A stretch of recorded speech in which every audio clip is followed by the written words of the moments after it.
420 kilometre தூரம் 13 நாட்கள் நடைப்பயணம்.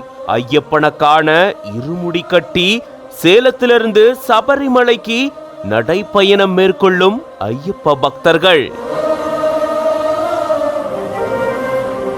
15 ஆண்டுகளா இருமுடி கட்டி பக்தி பரவசத்தோட நடைப்பயணம் மேற்கொண்டு ஐயப்பனை வழிபட்டுட்டு வராங்க. சேலம் மாவட்டம் நங்கவள்ளியில இருந்து நடைப்பயணமா சபரிமலைக்கு போறாங்க ஐயப்ப பக்தர்கள். நங்கவள்ளியில ஆரம்பிச்சு எடப்பாடி, சங்ககிரி, ஈரோடு, காங்கயம், தேனி, கம்பம் வழியா புல்மேடு சாலையில சபரிமலைக்கு இவங்க போறது வழக்கம். 6 ஐயப்ப பக்தர்கள் மாலை அணிந்து விரதமிருந்து இருமுடி கட்டி நங்கவள்ளியில இருந்து நடைப்பயணமா சபரிமலைக்கு கிளம்பி போயிருந்திருக்காங்க. அப்போ பள்ளிப்பாளையம் வழியா ஈரோடு நோக்கி இவங்க போயிட்டு இருக்கும் போது அங்க ஓய்வு எடுத்திருந்திருக்காங்க. அப்பதான் இவங்களை பத்தின விவரங்களை சொல்லி இருந்திருக்காங்க.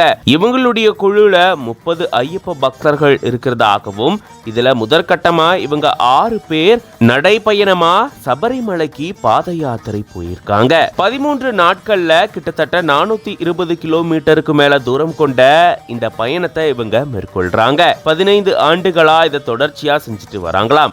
அதே போல திருப்பதி கோயிலுக்கும் நடைப்பயணம் மேற்கொள்றதும், பழனி முருகன் கோயிலுக்கும் இவங்க தைப்பூசத்தப்போ நடைப்பயணம் மேற்கொள்றதும் வழக்கமாயிருக்கு. அந்த வகையில தான் இப்போ மாலை அணிந்து விரதம் இருந்து இருமுடி கட்டி சபரிமலைக்கு பாத யாத்திரை மேற்கொண்டிருக்காங்க. இதை பத்தி நீங்க என்ன நினைக்கிறீங்க அப்படின்றத கமெண்ட்ஸ்ல சொல்லுங்க. மேலும் பல செய்திகளுக்கு பிஹைண்ட் ரூட்ஸ் பேஜை ஃபாலோ பண்ணிக்கோங்க.